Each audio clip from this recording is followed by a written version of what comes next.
soo gisee tey mbooloo mii nii yëpp di nga xam ne métti na trop man je ne peux pas comprendre Dakar nu mu yem yëpp ñu considéré fii comme 3 centres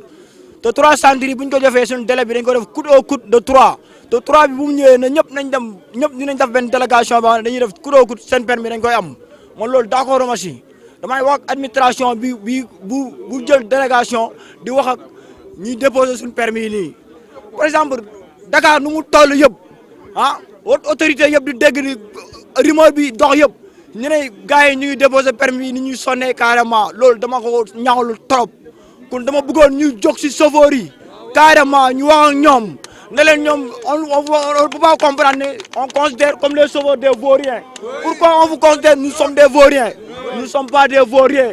nous sommes des autorités ñun ñëpp dañoo am ay njaboot yu ñu bàyyi suñu gàllay di leen di dundal comme autorité ministère beeg président bi nu muy dundalee ay njabootam ñun noonu la ñuy dundalee suñu njaboot kon nañu def nit bu ñu def comme ay xar tey boo xoolee tey nii dañuy rangloo comme ay ñoo xam ne nii munoo comprendre comme par exemple dama bëggoon tey ñun ñu def ñu comme ay nit ñu considéré ay centre yoo xam ne nii nit ku nekk dina mën a jël permis normalement te du am problème Dakar nu mu yem dëkk xam comprendre nañ ne réew day avancé biométrique bi normal na day avancé dañuy changé permis changé nañ carte d'identité yi ñëpp am nañ carte d'identité dañuy changé permis d'accord mais nañ ko teg si yoon Dakar nu mu toll mënuñ ci def 3 centres kese bon maraîcher Cissesse Lat Dior mënu ma comprendre Dakar nu mu toll nga def 3 centres yooyu noonu nga jékki-jékki rek ne la 3 damay arrêté permis damay baare permis loolu ñun duñu ko nangu te nag bu jëree bakkan des sax bakkan daf fiy des nañ wax dëgg te doo selloo ñu toll fii ñi ñëpp ay néew doole lañ am na ñoo xam ne ñu ngi toog seen bureau te dañuy jot seen carte biométrique pour lan lool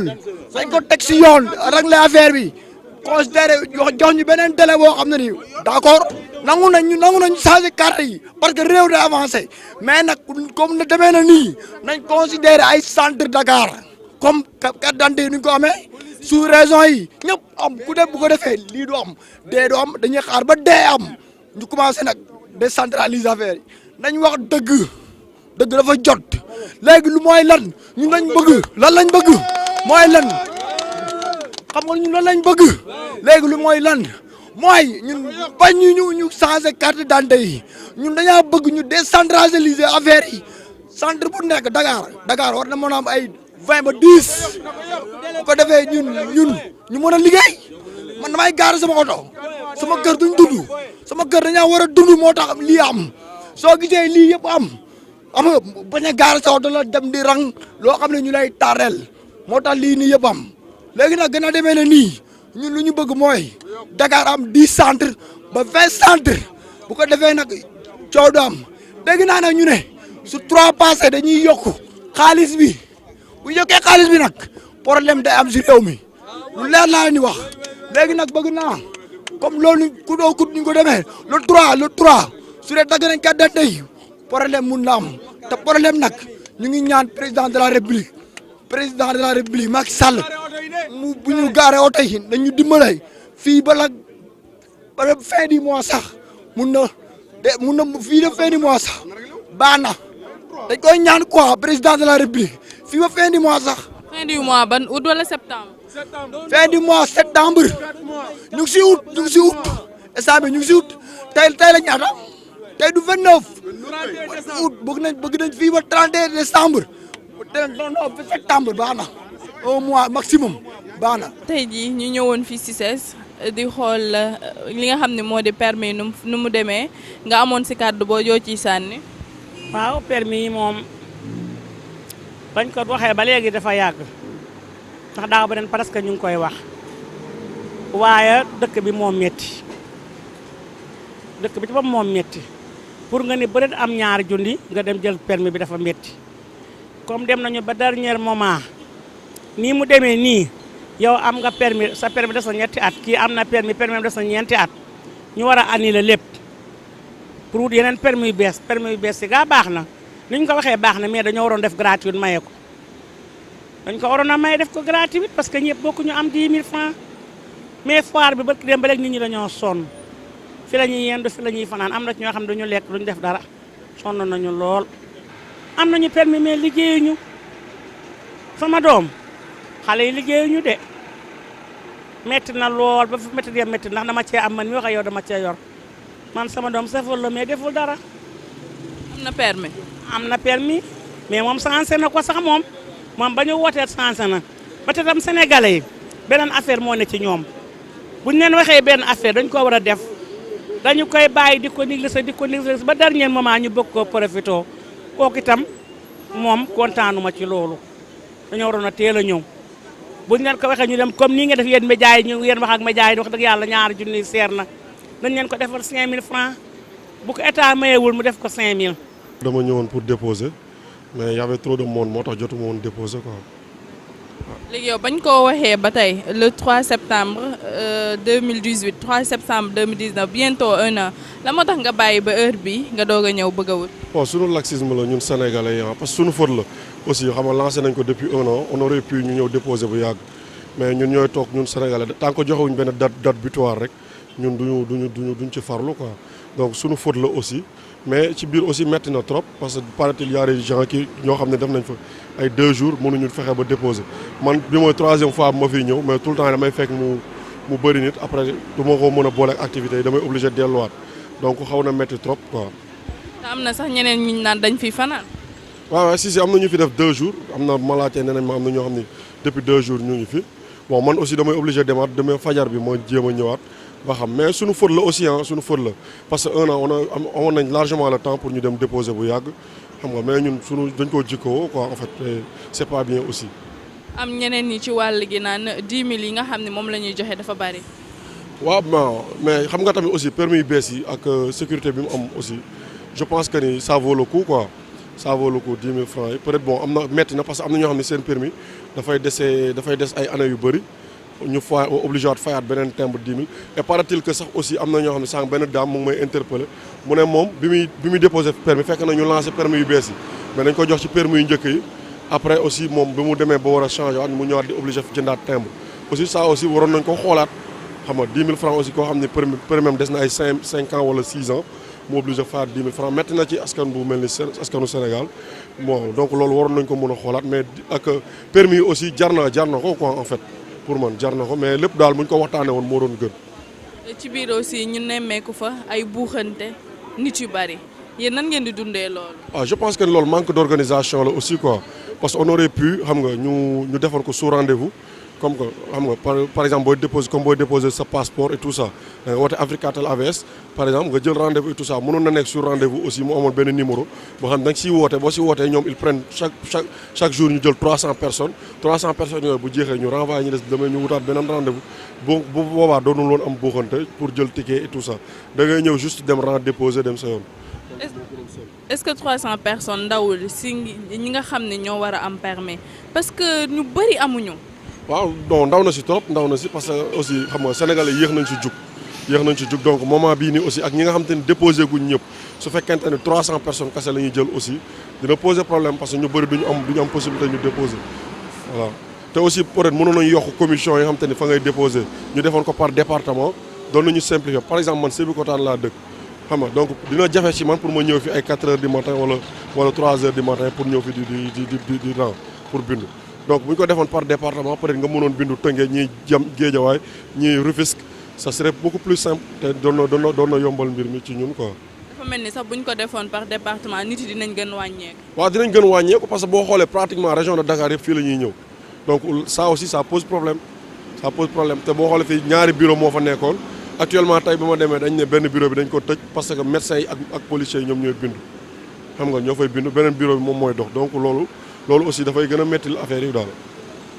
léegi yow nga nar a ñibbi suba nga ñëw nar a dundaat même calvaire. waaw mais man damay dem gontu ji nii xam naa après demain su ma au lieu que may ñibbi damay obligé ma ñëw fanaan fii Dakar su ma fanaanee Dakar après ma xëy def lu may def.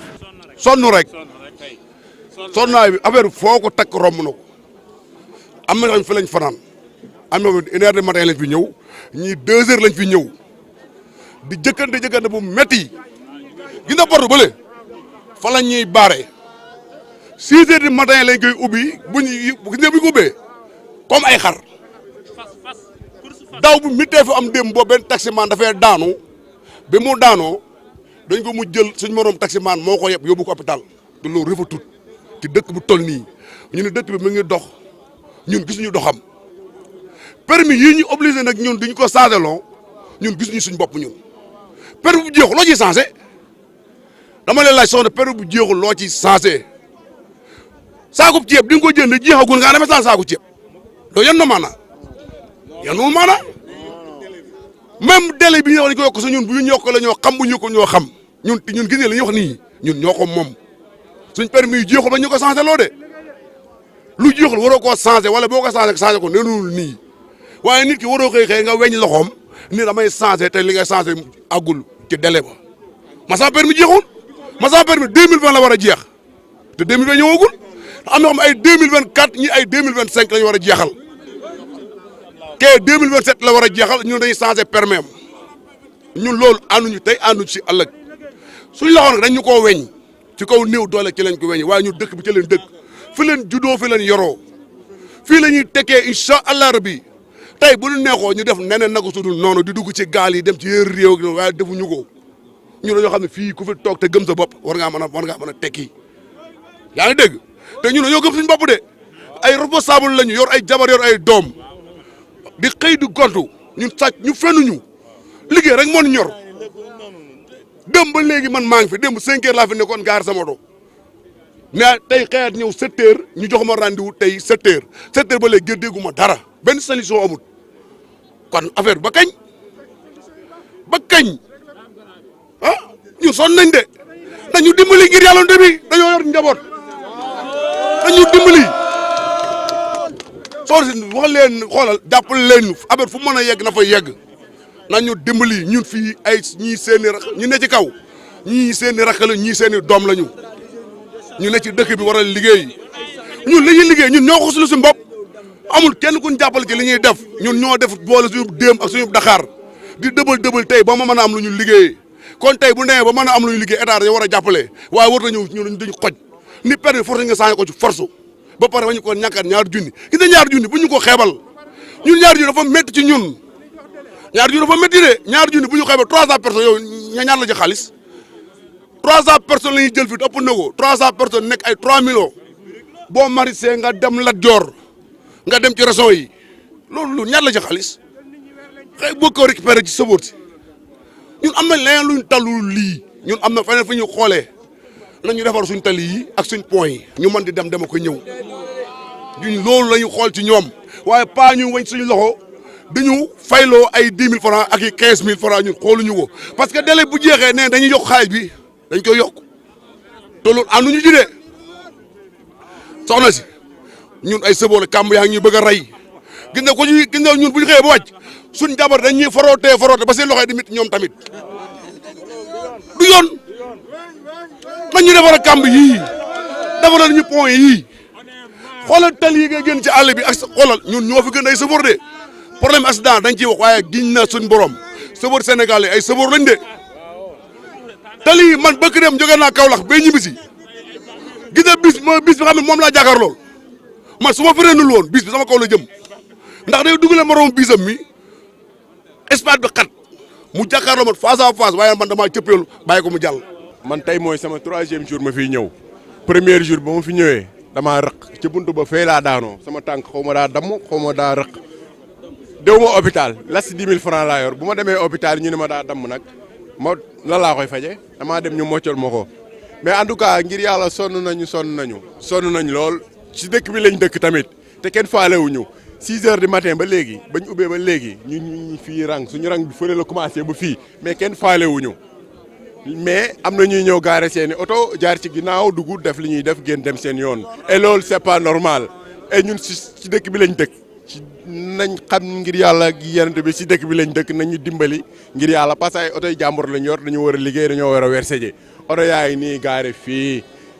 booba léegi kenn mënu la verser mais nañu dimbali ngir yàlla sonn nañu coono bi am na ñoo xam ne ñoom duñ ko yëg mais ñun moom dañ koy yëg parce que permis yi diplôme la ñun suñu diplôme la ñu am ci li ñuy daane suñuy doole suñu yóbbu suñuy njaboot nañu dimbali ngir yàlla tax 3 septembre 2018 boobu ngeen di wax man yeex naa xam ni permis commencé naa xamoon naa ko gaa mais am na ñoo xam ne seen permis jeexul comme man sama permis bi mu réeree yàggul sama permis 2022 la war a jeex non sama permis dafa réeroon ma defaraat ko 2022 la war a jeex mais buñ nee permis le 3 dañ koy arrêté dootul baaxati daf ñuy xaw a jaaxal lañ ñu dimbali ngir yàlla nañ ñu dimbali ngir yàlla ñu jàppale ñu defaral suñu permis ñu yokkal ñu délai yi bu ñu ko mënee yokkal sax 1 mois ñu mën a dem liggéey entre temps ñu mën a ñëwaat sax ñu def ko. fii ak le 3 mënut a nekk parce que xam nga li tax mënut a nekk parce que rang bi teguñu ko ci yoon rang bi depuis sa matin 6 heures du matin ba léegi rang bi bougé wul man maa ngi ci nit ñi nekk ci kanam mais 6 heures du matin ba léegi rang bi jiitawul ndax rang bi du dem. am na ñuy ñëw gaari seen oto jaar ci ginnaaw génn dem ay xale jigéen je sais pas ay chinois ay congolais ay anglais je sais pas quoi ay tubaab bi ñuul ñoo xam ne Sénégal lañ dëkk ñun ay sénégalais lañ nañu dimbali ngir yàlla. xanaa dund lu méttee métti ak lu tar di fanaan fii yooyu di mat ñi bëgg a dee fanaan fii am ñoo xam ne ay 3 heures du matin lañ fi am ñoo xam ne ay 4 heures du matin loolu jaadu manque d'organisation boo gisee programme mel nii rek danoo manque organisation. ñun daal daa mel ni ñun bokkuñu ci réew mi daal ñun daal mel ne ñun tekkiwul dara ci réew mi safoor daal moom tekkiwul dara ci réew mi daal te loolu daal war nañu cee dimbali ñu ngi respecté ñu te ñun ci réew mi lañ bokk fi leen juddoo fi leen yaroo di fi daan suñ doole ñu bëgg a xëy ni la 3 dañuy arrêté affaire yi loolu moom mënut a nekk fii buntu bi ñu ko betee ci fajar daanaka bari na ñoo xam ne si danoo gaañu fii daanu am na benn mag moo xam ne daanaka man maa yem ci moom jàpp ko mu yëkkati ko ci ay mool la teqataloo fi mu daanu xam nga loo rafetul benn 4x4 jiital nit ñi di daw di njëkkante ay nit lang ci ba fees ci gardien yi ñi ngi ko bàyyi noonu seetaan ko kenn waxul dara dañuy bàyyi Sénégal nag dañuy bàyyi ba jéyee am nag ñu tag ci rajo yi di taltal yi di wax comme ñun nag amuñu fu ñu jooyee ci télé yi leen ko mën a jooyee ak rajo yi yéen la ñuy waxal comme suñu baat mënut a egg ci kaw yéen ngeen jot leen na ko ñu yegg fa mais li am fii daal moom amul fenn waaw métti nañu nit ñi sonn nan tay ni su suba ba léegi ñu ngi rang fan nit ku ne fa nga taxawoon sa tànk jéggi woo ko beneen tànk bi jéggiwul fekk morom bi xam nga avancé wul fa nga taxawoon jéggi woo beneen tànk bi fekk xam nga loolu tegul fenn respect ñoom ñu ngi seen i biir bureau kilométrisé bàyyi ñu ci naaju ñu weeru ci naaju faalewul ñu lijjantiwul ñu xooluñu ci lu ne depuis ñetti fan lekkuñu naanuñu loolu jaaduwut nan wax ak ñun. ngeen gaare seen oto tamit. gaare suñuy oto liggéeyun te borom yi njaboot nan danoo yor ay kër nañ ñu dimbali Macky Sall la ñuy wax ñun waxuñu sax ay ministre Macky Sall la ñuy waxal